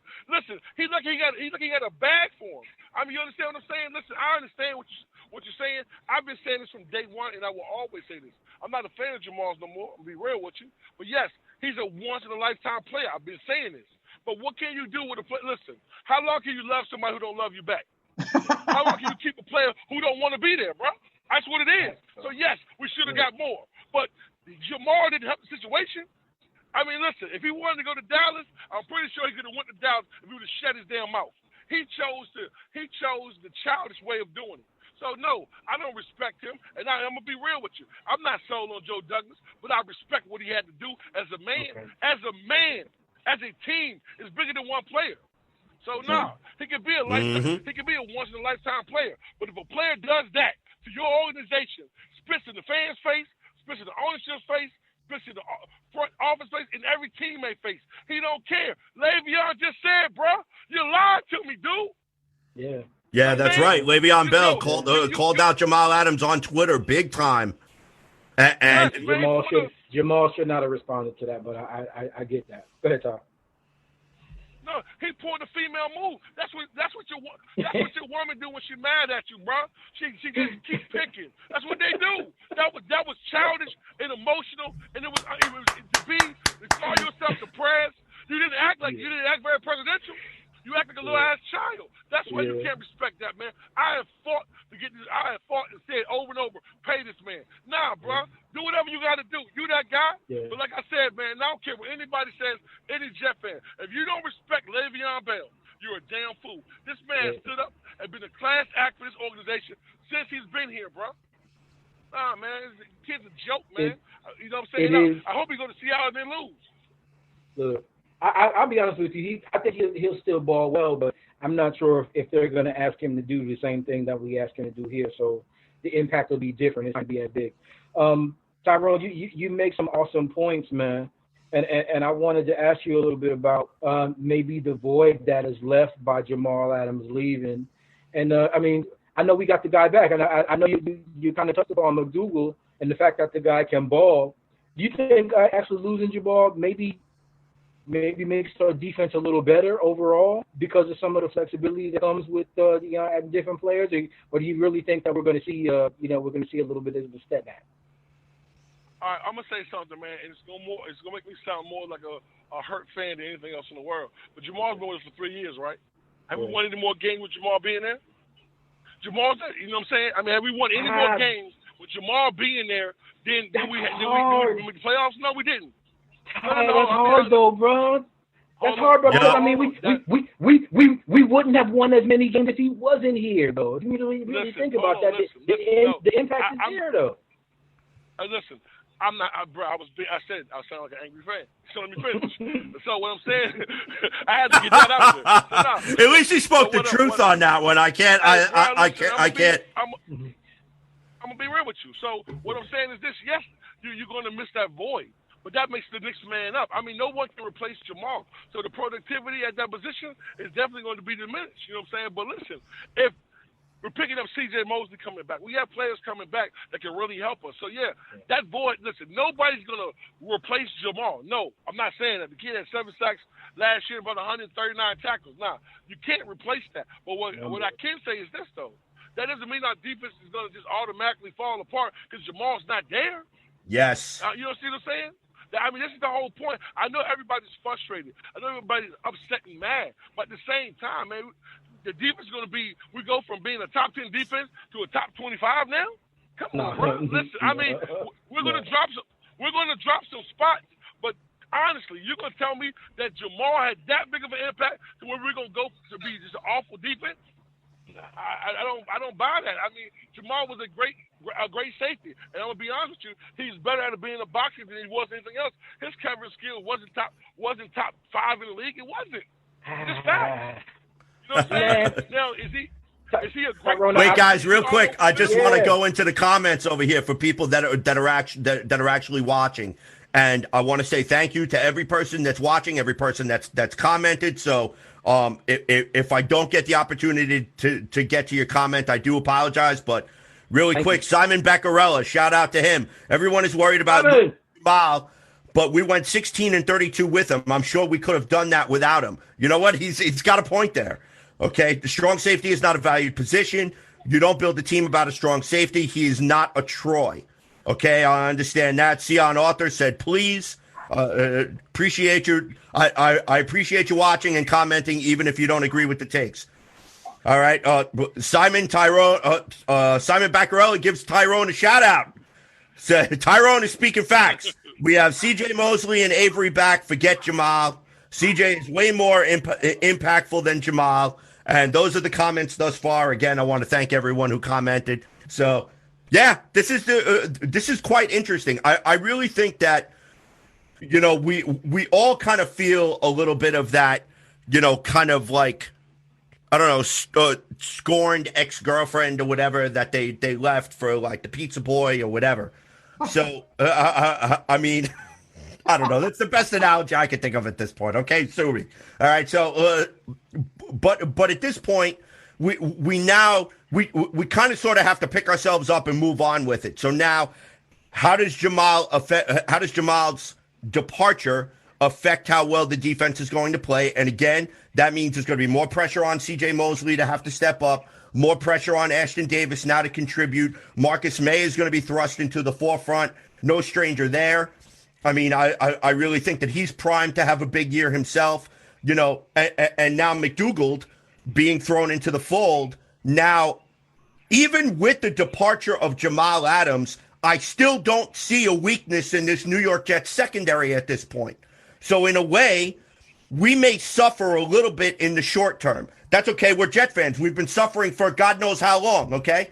All right, but if it turns out that by losing Jamal Adams and gaining these first-round picks and gaining the third-round picks and Joe Douglas pulling the trigger and not being afraid to make the difficult decisions that maybe need to be made, not being afraid to make the unpopular decisions that maybe need to be made, okay? Let me remind, we could potentially see the Jets start to turn the corner and start to be a little bit more of a respectable franchise here, which is all what we want. We're tired of being the basement dwellers, okay? And mind you, let me remind everybody, okay? Joe Douglas brings 3 Super Bowl rings to the table. That's 3 more than anybody else that the New York Jets have brought in, save for Bill Parcells, that they can talk about. So this guy knows how to win. So if there's any chance, if there's any reason for the New York Jets fan base to be patient, it's right now. Because you got a guy right now that learned to cut his teeth under Ozzie Newsome, okay, who built championship roster after championship roster. Joe Flacco got a friggin' ring, okay? So Joe Flacco's a good quarterback, or he was a good quarterback. And also the Baltimore Ravens, the 2000 Baltimore Ravens with Ray Lewis. They want a championship via their defense. Okay, the Jets have a very good defense. We have a top 10 defense. Great special teams. So we have a great special teams core. We just need the offense to catch up to the defense. If the offense can give us a little bit of light, we get that quality offensive line play that helps Sam Darnold be able to take that step forward that we're all hoping and praying that he does. Okay? This may turn out to be a win for the New York Jets in the long term, rather than us just being so myopic and being focused on that one player that's now no longer there. CJ, you're killing it again. And I kind of tossed Tyrone a meatball because I kind of expected he was going to knock it out the park just like he did. What I kind of I wanted to kind of get to where it is that you just were. We've got a really solid defense, and I wanted to just touch upon that because we are going to get C.J. Mosley back. If we're smart, I think we keep Avery Williamson. If we do keep Avery Williamson, I think that ridiculously upgrades what our linebacking core looks like. I think we've actually got kind of a double starting rotation on the defensive line because Foley Fatukasi, Nathan Shepard, Quinnen Williams, Henry Anderson, all of those guys, I mean, they're almost interchangeable if you really talk about being able to get production from those guys. I'm not really worried about the defense. I think the defense is actually going to be – I think the defense is going to be better than where it is that we were, and that includes now with the loss of Jamal Adams. And I hesitate to say that because I was so adamant about – what I feel like Jamal Adams is worth to this team. I just think that Greg Williams now, especially with the depth that's been added to our cornerback room, with the depth that now we have even the safety room, because you still got to think, we still got Doug Milton, we still got those guys that are still waiting in the wings that were, our depth position guys. Now they're going to be competing against some of these rookies that are coming in, Ashton, and also the guy that we just got from Seattle. So it's going to be interesting. McDougald. The defense is great, especially. Exactly. Excuse me. Thank you. And I got to remember his name. I also think our special teams is actually, I had the number right off, and I was looking at it earlier because I think special teams is really going to be something that is going to be one of the things that wins us a few games coming into next season. I think not just the addition of Braden Mann, who we'll see if he can be a game changer on this level like he was on the next level, but I think he has the opportunity to make an immediate impact, especially with some of the shortness that the preseason is going to bring. If he can come in and be effective early, I think that actually gives us a really strong foundation early when other teams might actually struggle. So I think that's going to be big for us. The offense, again, is going to be huge for us. And I think that is going to, again, I guess, draw the questions about if Adam Gase is a genius. Or if Joe Douglas has done enough with the offensive line to allow Adam Gase to even show any intelligence at all with what it is that he's doing with his offense. I don't want to just – I want him fired. I'm just going to keep it real. If I'm just going to – I'm not going to lie to you guys. I want Adam Gase out of here, man. I want him out of here yesterday. I wish he was on ready. I wish when Joe Douglas came in, I wish Joe Douglas would have came in and be like, hey, nice to know. Thank you for getting me in. I appreciate you. But you're fired. You're out. Peace. We're going to find somebody else. I wish he would have done that. Understanding how it worked, we couldn't have had it happen that way. I don't like Adam Gase. I think Adam Gase is a problem. I think Jamal Adams saw that. I think if Joe Douglas is intelligent, I think Joe Douglas is recognizing some of the deficiencies that comes with having Adam Gase as a coach. As a fan base, I think even some of us who might not know what it is that we're looking at on the field, we kind of have an idea that, Gase is not it. Those of us who watch film and who watch players, and I know I'm interested to know what Daniel thinks about this, but I want Adam Gase out of here, Tyrone. I know you. I know I've listened to your takes on Adam Gase quite a bit, so I kind of know that we're similar in this. Adam Gase is the X factor. I don't even think it's Sam Darnold so much as the X factor. Adam Gase is the X factor. If Adam Gase sucks, it doesn't make a difference how good Sam Darnold is going to be, because Sam Darnold is not going to be able to head coach his football team. Some of the things that Jamal Adams brought up in that article, if they are true, I think that's really difficult. I think it's even going to bring more light to some of the players that are still in the locker room that have to recognize that those things are actually happening. So it was a great question. I think the defense is going to be good. The offense is the biggest thing. I know we've got some other stuff to discuss. I just wanted to get that out because anybody that I think has followed this team can look at what it is that we saw last season and say that something needs to change. Personally, I think it's Adam Gase. We'll see how it's out. Daniel, I'm curious to get your takes on Adam Gase and what you think as a head coach. Do you think that he's the guy to lead the Jets into the future? Or do you think that right now he's just keeping the seat warm and the guy who's really going to take the Jets into the future is not yet in the building? He's not yet in the building. He's not yet in the building. Here's the thing, guys. Here's the thing, okay? When I was introduced to Adam Gase, I saw that press conference in his eyes. That was the most comical thing I've seen in football in 38 years. Yeah, scary, scary but funny. Yeah, I laughed. I think he hit a bong before the cameras went live. I really do. I laughed. I didn't even really know a lot about the guy, and I saw the press conference, and I was like, "Are you kidding me?" Right? Yeah. I was like, "This is incredible." Right? Is this a joke? Is this a meme? And I started looking at other news sources. I mean, Newsday. Everybody had it on. His eyes are all over the place, and I'm like, "Oh wow, this is I'm like, this is interesting." See, Bill Parcells used to have a saying. Okay, and his saying was, everybody wants the big job in New York until they get it.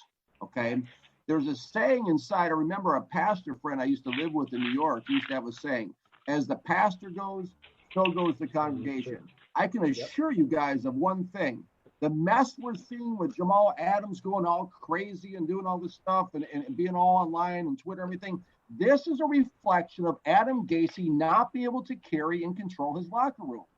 This is the problem. But no, the Jets don't have the guy. The guy didn't do well in Miami. How the National Football League keeps recycling guys who can't get the job done has always been one of the greatest unsolved mysteries I've ever seen in 38 years of following the game. Yeah. I mean, this guy goes from Miami up to the Jets. It's like the definition of insanity. You keep doing the same things over and over and expect a different result. I don't think they have the guy, and I don't know Adam Gase personally, so I don't want to be too rough on the man. But I'll tell you this. You've got to have the type of personality that's like a Parcells, that's like a Tom Coughlin, that's like a Bill Belichick. A guy like you talking, CJ. It reminded me when you were talking there for a while about Jamal. Even Rex Ryan. I didn't come here to kiss rings.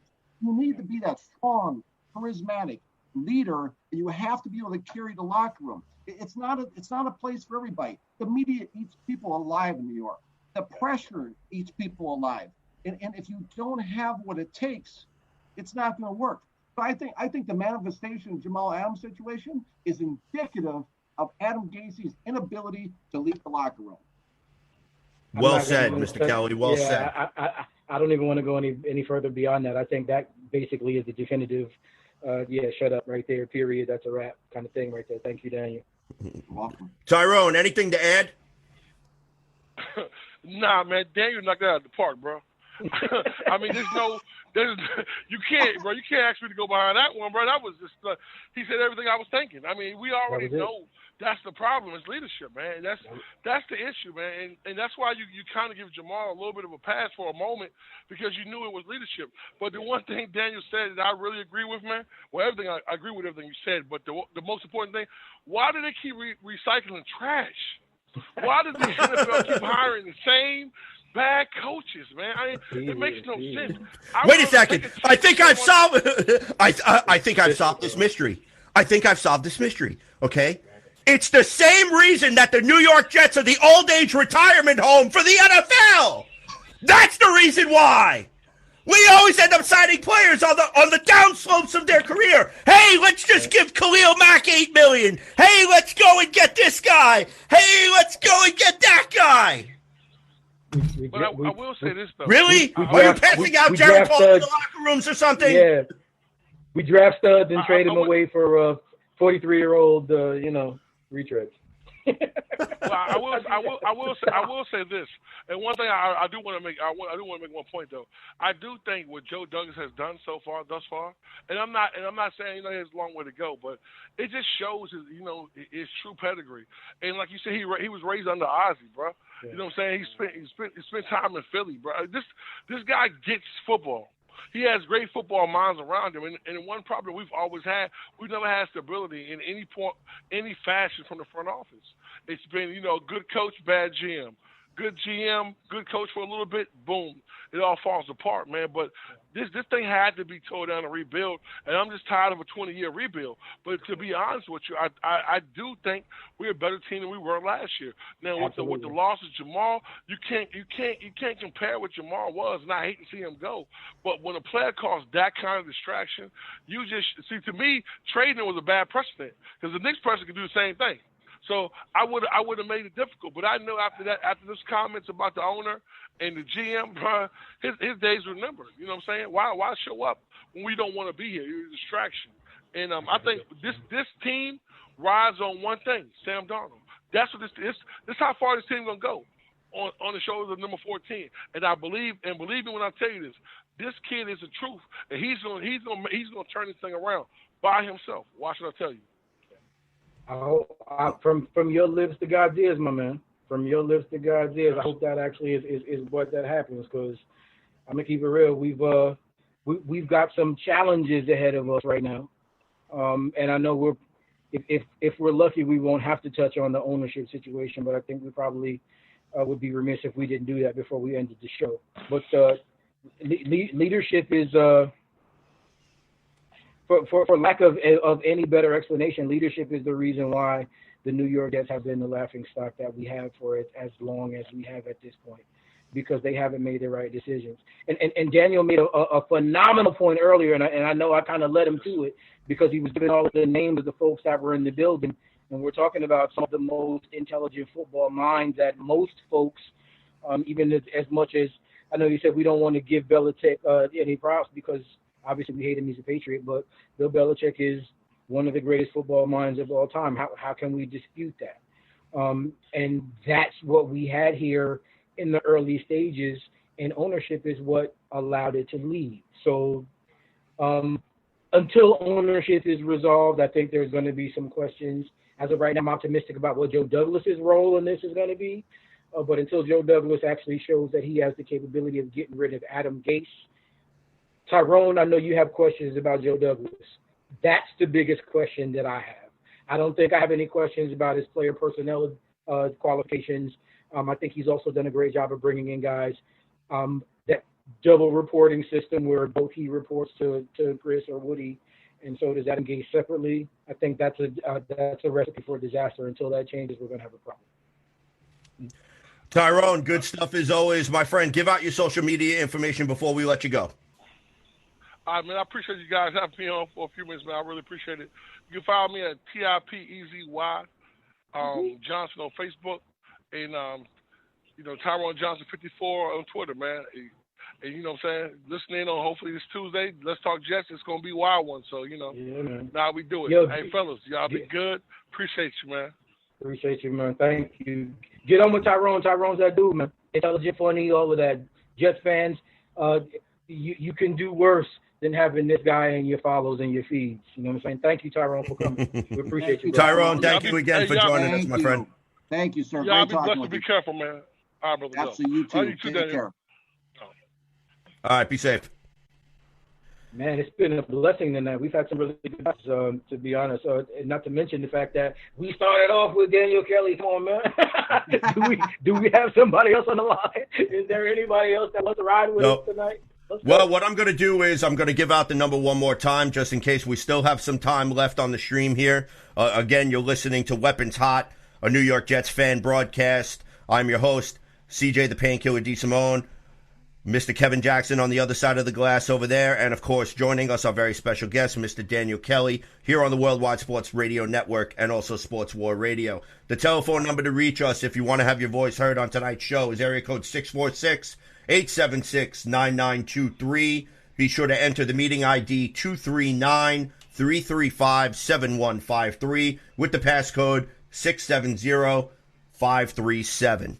All right, so still plenty of time. We still got a little bit to go here, and our final topic of the evening is actually, believe it or not, as Tyrone kind of led off on it a little bit, was the whole situation about the racist comments supposedly coming out about Woody Johnson. I'm curious to get your gentlemen's thoughts on it, just really quick as I set the table here.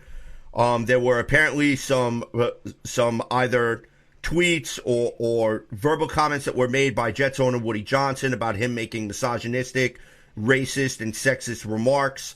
Right now, currently, the United States State Department is actually launching an investigation. Their investigation is set to conclude sometime Tuesday, unless that timeline has changed, as to whether or not these allegations are true or not.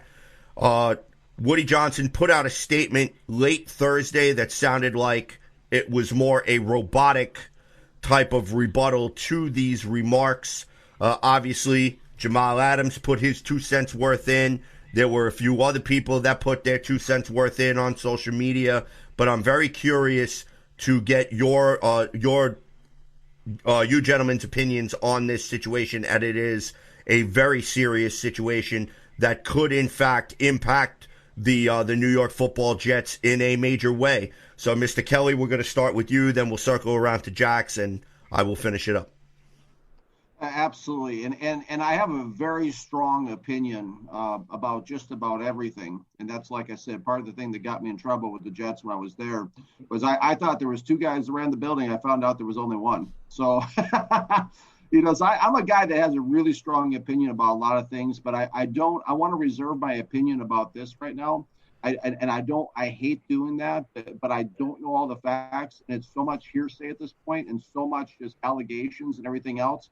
I really don't know one way or another. I just want to see what the report says when it comes out, and I don't know. I know this in the National Football League. I do know this is that when your name comes up like this and they're trying to get you, there's a reason for it. Somebody's planted some seeds and somebody's here. And so it's I don't know. We just saw the big thing happen to Washington with Dan Snyder, and now we see this. Who's next? I don't know. I don't know if this is a witch hunt for NFL owners. I don't know if this is something that has any truth and merit to it. I just don't know at this point. And I always like getting definitive answers, but on this one, I just don't have enough information in the form of definitive Kevin, your thoughts? You know what? Yeah, I think I'll be honest with you. As much as I feel a certain way about it, I think I would be remiss if I allowed myself to comment on something that I really don't know enough about. If what it is that we've heard is true, I think this has repercussions that affects not just this organization, but the league. But I also don't necessarily know if the powers that be feel as strongly as some of us may about what it is that has been reported. Until we know for sure, then I'm sure it'll come out at some point. Do I like it? No. Am I comfortable with it? No. Do I think it probably is going to end up being something that we're going to deal with regardless of if we're, worried about if there's going to be a season on the field or not? Yes. If I'm not going to sit on the fence and just say this, CJ, normally I don't bite my tongue when it comes to this stuff, but if it does come to be that it is true, I think that the Johnsons should no longer have any foothold in the NFL, and I think that the league should do something to make that happen to Sweet. But as of right now, we don't know. So I'll shut up. I said what I'll say. I don't know. I would like to have more information, but just as it stands as of right now, do I feel like Roger Goodell has the balls enough to kind of do what it is that he needs to do if this is actually true? No. Do I think there should be something done? Yes. Do I believe that it will? We'll see. Right now, I'll just bite my tongue on that. I'm done. Sorry. Yeah, I completely agree with the both of you. I just don't think that there's enough information out there for me right now to really make that much of an educated decision. But at first, when I heard about the initial reports, I was incredibly saddened about that, because for everyone who's had dealings, at least those that have been reported by Woody Johnson and also Chris Johnson, they've treated everyone with the utmost respect. They've always handled themselves with class and dignity. They've always treated the people that they were around them with class and dignity. Now, what's said behind closed doors, I'm not privy to. But if, in fact, something like this was said behind closed doors, then yes, unfortunately, in today's world, all right, where we have so many different issues being brought to the forefront, unfortunately, this is something that cannot be let go. And I do believe that there should be some sort of punishment. Now, what type of punishment that should be, I have no idea. That's for people who make oodles and oodles of more money than I could ever make. And I'm not educated enough to make that type of decision. But if it is true that Woody Johnson did say these things, then unfortunately something's got to happen, because you can't have one person be vilified for it and not vilify the other doing something of a similar nature. So, hence, that's where I'm going to leave that. Anyhow, I want to end the show on a happy note. Yeah. Okay? Training camp opens in 2 days, guys. 2 days. And even though we might not have any preseason football to look forward to, the NFL has spoken about that there are going to be 80 players on the roster this upcoming season. For how many games, we do not know.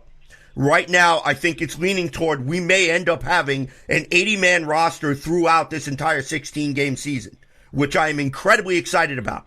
And the reason being is because we may, in fact, get the opportunity to see some undrafted free agents, some fringe players get their opportunity to really make their mark on said football teams that they belong to, should the need arise. Obviously, COVID-19 has made this a little bit more of a unique type of football season coming up, and I really wanted to get your opinions on it. We'll go in the same order. Daniel, we'll start with you. We'll circle back around with Jax, and then I will follow up the rear. Absolutely. I think this is going to be a season unlike any other we've ever seen at a lot of levels. It just depends, how, I was talking to a friend of mine who's a scouting director for an NFL team, and he said, how this is going to play out. I mean, if someone tests positive, you may have a head coach, coordinator, all of a sudden they're out for quarantine for, 2 weeks. It could be a situation where, you have a star player, 2 or 3. It can wreak havoc. It's going to be very interesting to see the impact. I know that the people in Las Vegas are probably just speculating, are probably pretty nervous about it in terms of the point spreads and stuff like that, because all of a sudden you could end up in a situation where Friday, where, Russell Wilson's just not playing this week. And I mean, it's just going to be a very strange season. I'm not speaking that over his life, obviously, but it's going to be a very unlike any season we've ever seen before. I'm no fans of the games. Just all of it is going to be really, really bizarre. And, I know everyone's excited to see football. And I know that from talking to people I know in the league, the television networks are stepping up and probably giving an extra, 30% or so to the NFL to make up for the lost ticket revenue as well. But it's going to be an interesting season to see how it plays out. It's almost going to be like the 82 or 87 strike seasons in a way, I think. It's going to be, remember those seasons? Oh, wow. Interesting. Yeah, it's going to be kind of interesting where you're going to see some really, the movie The Replacements, Yes. Listen, I wouldn't mind that. Yeah, it's I want Washington to listen. I'll be the first one to write it down. I'll be the first one. I want Washington to change their name to the Sentinels, and I want somebody to go find me Shane Falco. Find me Shane Falco. Okay, now you're gonna make me have to go watch the movie, right? Okay. Yeah, absolutely. But I think it's just going to be bizarre. I think expect the unexpected. That's my kind of mantra for the season. Yeah. Listen, I agree, Daniel. As you're breaking it down, it's running through my mind that now we're talking about the beginning of a season where those first games that actually are meaningful and are requisite as far as our record is concerned might still show a second half with replacement players in, depending upon how established and how strong the starting, squads actually perform. Could we actually see, the 3 games, 4 games in where those third and fourth quarters of every game are going to, be littered with guys that we don't even know who they are. We've never heard their names before, or they're, just recently drafted players, or maybe guys that we're trying to see. How is it going to work out, towards the middle and the end of the season? The guys do end up playing well. And, teams have needs, being able to swap, mid-season is, this season probably more than any. We might actually see a lot more of that than what it is that we have. So I think you're right. The wide openness, I know that's not a word, but, how wide open it is as of right now, based on not only what it is that we're going to get on the field, if we get on the field, which is, obviously the big question, but how everything works is going to be interesting to see. We've never done this before. The strike season, it's interesting to see the replacement players, maybe substandard football, if that's how they wanted to call it. But this is a little different because now we've got guys that are not, I guess just, being picked out of the grocery store. We've actually had guys who probably could make teams in other situations. We'll see how that works out. I'm excited. This is going to be fun. It's going to be wide open. Does that change how it is that people see the schedule for this season? Everybody said we have one of the hardest schedules in the league coming up. Does that make a difference if we go in and we kick Buffalo's ass for 2 quarters, and then then we start to get a situation where now we're starting to rotate guys, and maybe does that affect the outcomes of some games? Who knows? We saw when guys that shouldn't be playing at the end of games end up playing, and they get hurt, and how that affects the team and how the team's constructed going forward. It's a lot. We can talk about all of the nuances and intricacies of that all night, but that's what I'm saying. That's what we're going into this season with the expectation. Who knows what the hell's going to happen? I'm excited to see it.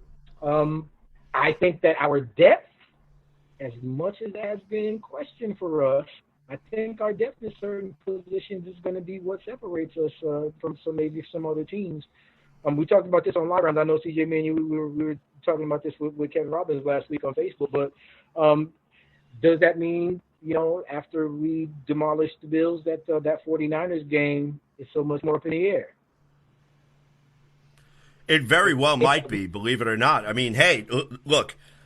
I'm all for the 80-man roster because there could definitely be some players in which we can start rotating some players in and out, just like you said, to give some players the opportunity. Now, whether or not it'll affect the outcomes of games, who knows? I mean, if you're playing with a 20-point lead or a 30-point lead, then who really cares? Because then it's considered garbage time. But here's the thing. If, like Daniel said, if you get an offensive coordinator, a head coach, a defensive coordinator test positive for COVID-19, you're now going to have assistants having to call those games. If you have an offensive lineman or a running back test positive for COVID-19, you now have to rotate your running back room. People that who you may not have projected or may not have thought getting playing time may now actually get playing time. So there are different eventualities in which each team is going to have to plan for.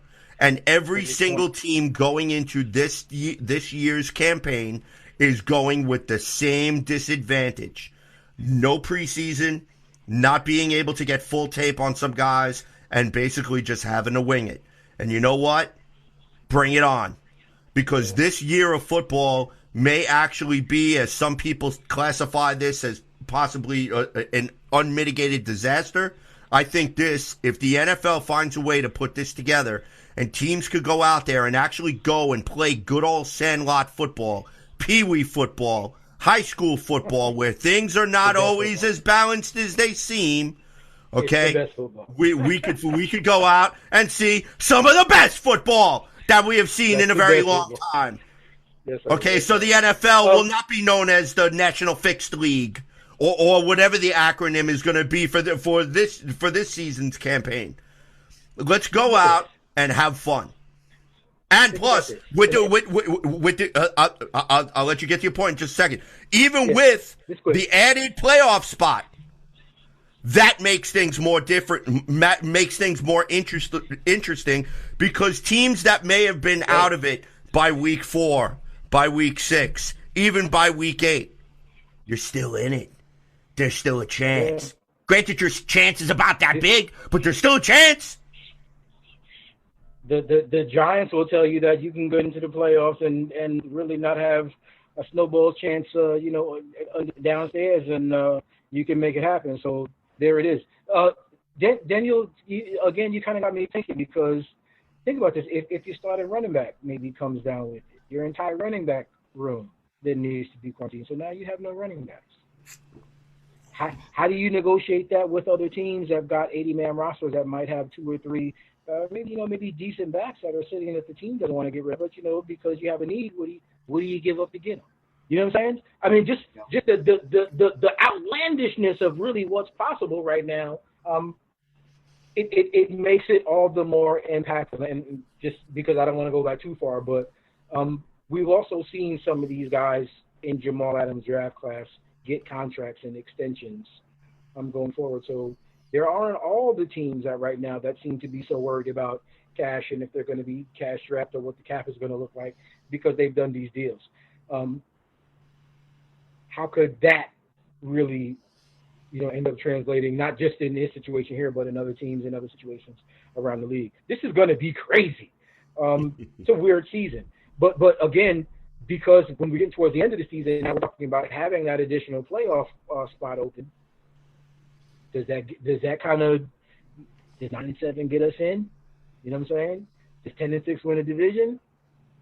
If we get into the wild card at 9-7, could it be where that the team that we play has one of those issues with running backs, and now they got third and fourth and fifth string guys playing postseason football. Who knows? Mind blown, right? This is going to be crazy. This is fun. I don't like it, but it's going to be exciting. I don't like all the uncertainty. I would prefer that we have something a little more concrete. If we play football, I hope that we do get something like that. I don't know. This is going to be weird. That's another reason why I'm glad that we have folks calling in, because I feel like I'm just all over the place. Am I waffling, CJ? Wrap me up, because I don't know what's going on. This is so scary. Like I don't even know how to go forward right now. What are we doing? Yeah. Well, first off, let's let Daniel answer your question, and then I'll follow up with that next point.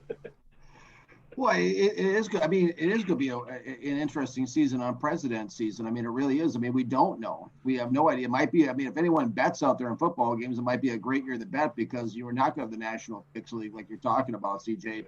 No one's going to know what's going to happen. But I do know this: America needs football now more than they probably ever have in the history. People, whatever happens, but people need the football games. They need some sense of normality in our society. And another factor, too, I'm kind of interested to see how it happens. We talk about, who's going to test positive, if everyone's going to test positive for the COVID-19.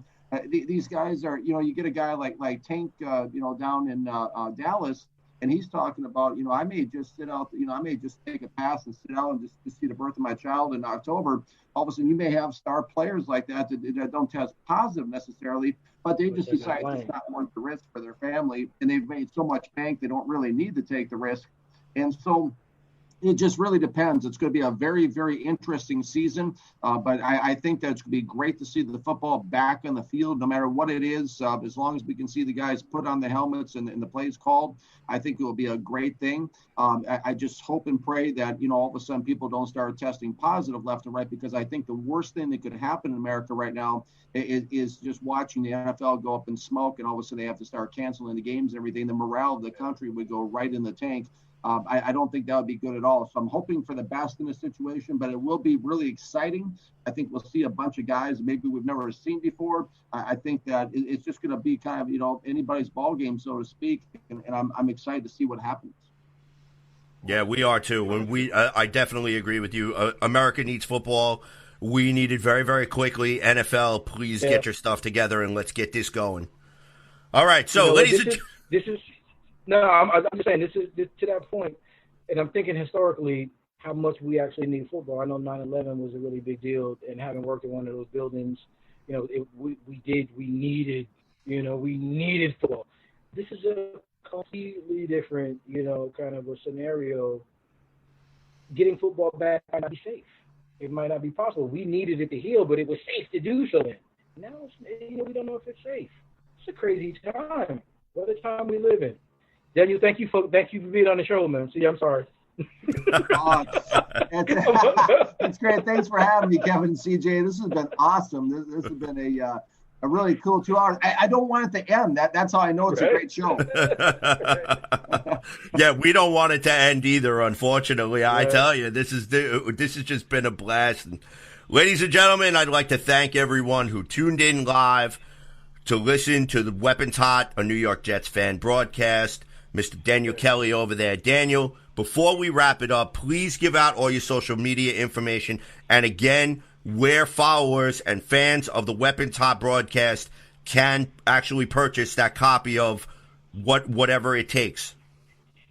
Absolutely. You can find me online on Twitter at Daniel Kelly Book. That's my main social media. I'm also on Facebook, Daniel Kelly. My book's available, whatever it takes. There I am. I see the Super Bowl banner in the background there, Super Bowl champions there, CJ. That trophy right there is the trophy I was staying in front of at the Jets on the front cover of my book, right? Whatever it takes. So, absolutely. So you can go to whateverittakesbook.com to find the story, the background of the book, the true story of a fan making the NFL kind of one of a kind type of story.